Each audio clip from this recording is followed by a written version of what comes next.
정부로부터 보조금을 받는 사람이에요. 근데 나한테 돈 10만 원을 주면서 목사님, 우리요 돈 때문에 오는 거 아니에요. 그래서 나는 이거 10만 원 돌려드립니다 하고 내 주머니에 넣어서 간두라고 가져오더니 암만 했으니까 나를 붙잡고 누가 주지를 않아가지고 내가 받아왔어.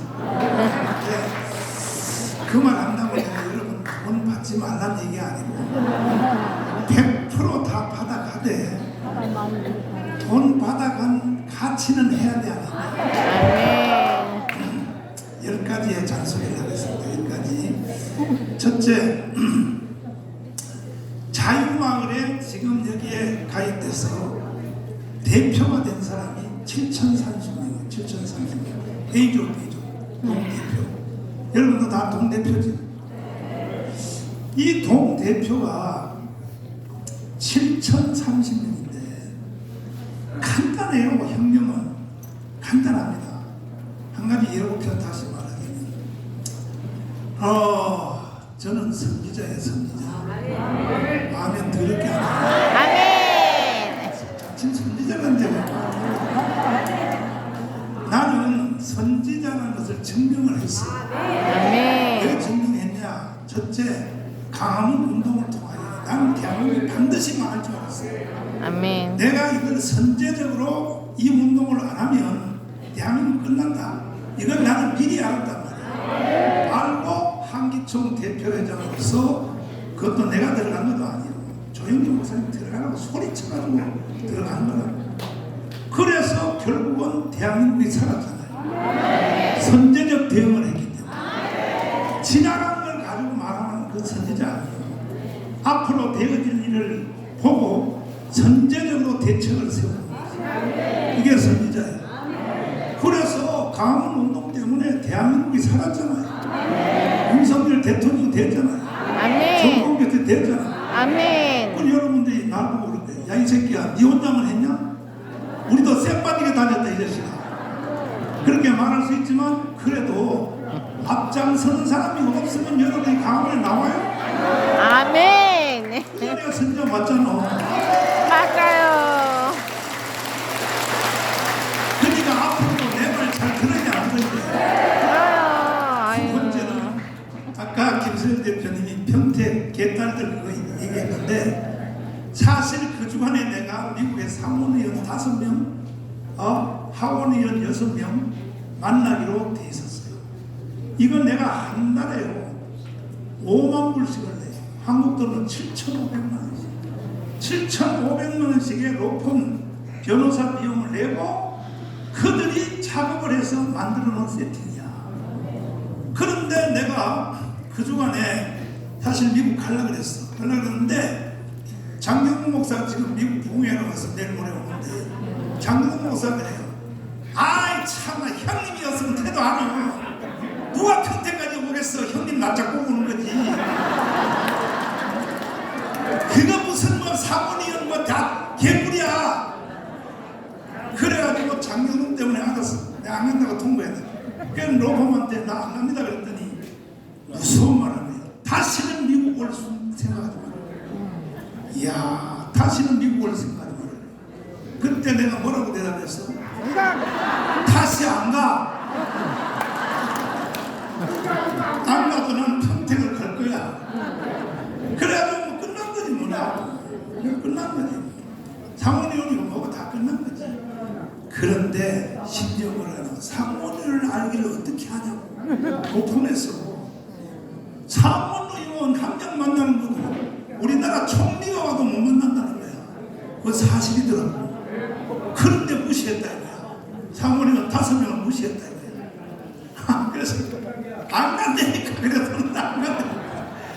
그래가지고 나중에 평택 사건이 마친 뒤에 이제 오세진 박사님이 사진을 다 찍고 동영상 찍어서 미국으로 보내서 이래서 못 갔다. 주한미군을 지킨다. 그랬더니 이게 전화를 받는다. 쌍하원님이 감동을 먹고 다시 오라고. 그래서 내가 아니 오지 말아요.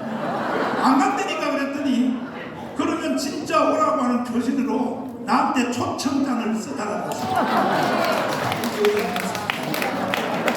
사모님들이 개인적으로 초청장 쓰는 것은 거의 모르고 나도 이렇게 써먹으려고 했지.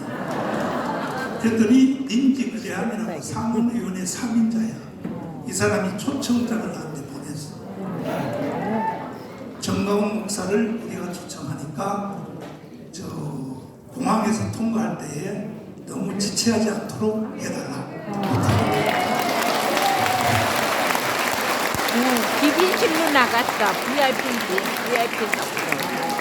그래가지고 워싱턴 가서 의원들을 만나고 난 뒤에 마지막 얘기는 저기 하루 날짜를 줄이려고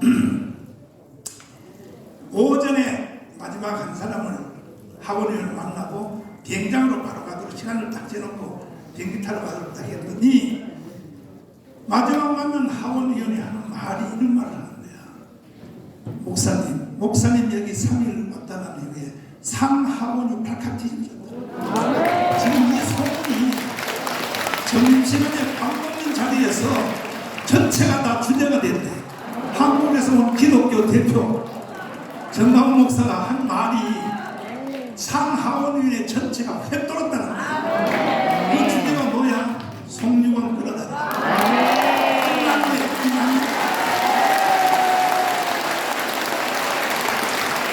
그러니까 이제 미국 문제는 다 해결이 되었다고 봐야 되고, 그 다음에 내가 일본 문제를 해결하려고 일본의 최고의 정가인 분을 모시고 이번에 3일 연휴할 때 딱 내 당회장실에서 6시간을 앉아서 특강을 들었어.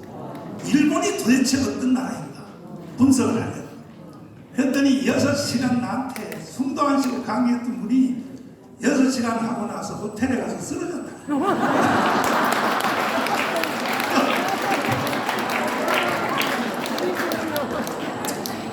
그래서 내가 6시간 되는 강의를 3분에 내가 요약해 줄 테니까 이거 보통 일본 공부하려면요 4학년 대학 4년 과정을 겪어야 다 이해할 강의를 나는 6시간 만에 다 알아냈어요.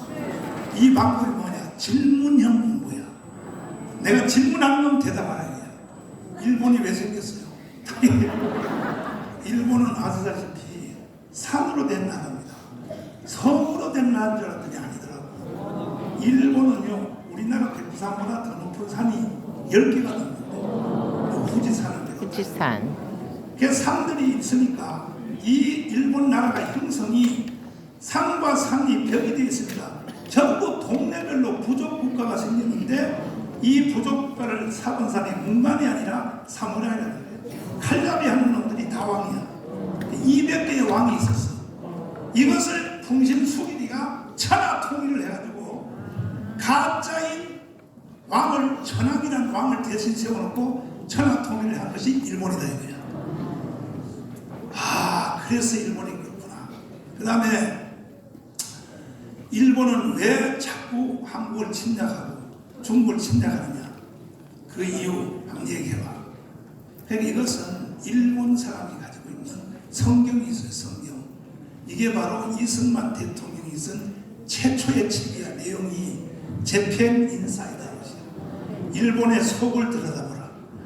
이거는 벌써 이승만이가요 100년 전에 100년 전에 재팬 인사이다고 떴잖아요.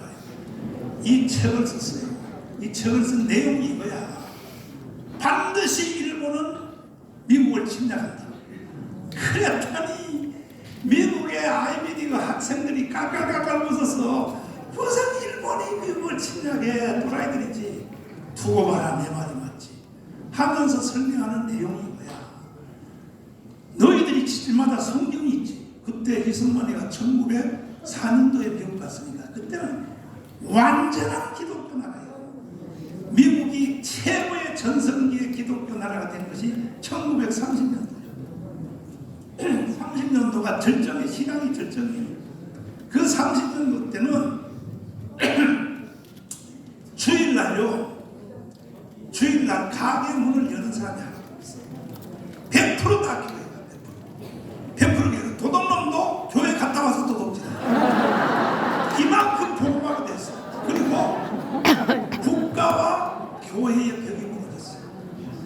학교와 교회 배경이었어요. 모든 공립학교, 사립학교 말고, 사립학교는 지금도 할 수 있지만은 공립학교인데도 학교 가면 일단은 주기도문 해야 돼. 그 다음에 사도신경 해야 돼. 이거 해야 수업이 시작된다. 그런 나라 좀 한번 만들어 보자. 공립학교인데 공립학교가 절정에 그냥 교회와 국가, 정부와 국가, 사회와 국가, 그 대학과 완전 다 무너졌다니까. 전부 복음이 지배하는 나라야. 어디 가도 그냥 복음밖에 없는 거예요. 할렐루야. 그런데 이승만이가 그 시대에 공부하러 갔으니까 너희들은 집집마다 가보니까 다 성경이 있더라. 성경이 있더라 그랬어. 그와 같이 일본 사람도 성경을 가지고 있더라고요. 일본 사람이 뭐 성경이 있었더니 일본식의 성경이 뭐냐, 천황제도라는 거예요. 하늘에 눈에 보이지 않는 천왕이 있어. 하늘에 왕이 있는데 이 왕이 땅에다가 아들을 좀 많이 낳고 싶어가지고 낳은 것이 일본 율도라는 섬이라는 거예요. 그래서 그 천왕이 앞으로 더 많은 아들을 가지려고 한다. 그래서 한국도 침략이 되고 중국도 침략해서 천황이 이 공격하게 돼 있다는 거예요. 일본 성경이 그렇게 돼 있다는 거예요. 그래서 일본은 100% 한국을 먹었고 만주를 먹었는데 100% 진주만을 폭격하게 돼 있다. 이렇게 이승만이가 설명을 했는데도 안 믿었어요. 힘든 소리 했어요. 그러나 이따가 삼성장군 황교선 장관이 설명해 주겠지만 일본 사람은 만만치 않습니다. 장로님 중간 투구 한번 하고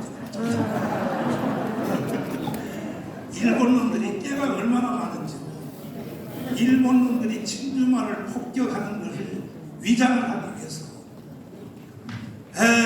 일본의 총사령관이 그때 누구였었어요? 야마모토였었고. 야마모토가 일부러 미국하고 침략 안 하는 쇼를 하려고 그때 어디 갔어요?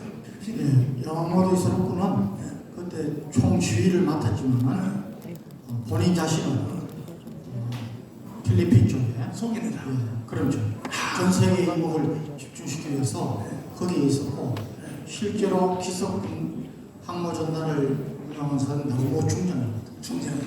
이렇게 쇼를 했단 말이야. 그러니까 미국 사람들이 다 한 거지. 그리고 여러분 잘 들어봐요. 미국이요 지금까지 역사상 제일 큰 항공모함이 미국의 지간대가 아니에요.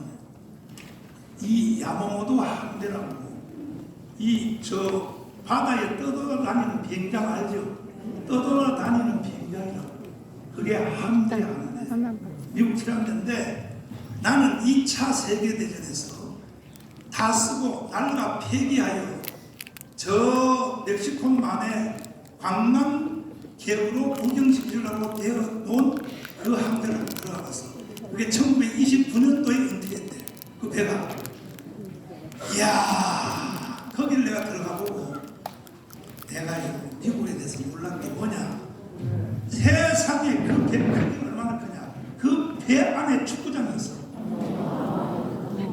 이게 나라야. 그 안에 우체국이 따로 있어. 말할 수도 없어. 그리고 비행기가 날개를 딱 접어가지고 밑에 지하실에 배 밑에 2층, 2층, 3층 창고에 저장해 있다가 쫙 전쟁이 시작되면 한 대가 딱 엘리베이터를 타고 올라가서 활주로에서 날아 올라가는 거야. 내가 그걸 보고요. 내가 미국한테 두 손 들었어. 도저히 미국은 못 이기겠다. 근데 그전에는 내가 미국 이기려고 했거든. 그걸 보고요. 미국은 내가 못 이기겠다고 포기한 거야. 그게 29년도에 폐기한 배라고. 그런데 지금 현재 떠돌아다니는 뭐 로널드 레이건하고 뭐 루스벨트하고 전부 다 대통령 이름을 따서 한 그 함대, 미국의 함대들이고 얼마나 대단하냐고. 그런데 일본이 역사상 제일 큰 함대를 가지고 있어요. 넓이가 제일 큰 거. 그런데 그 함대를 가지고서 거기서 가미가지 않죠. 딱 이렇게 해가지고 살라고 하는 게 아니에요.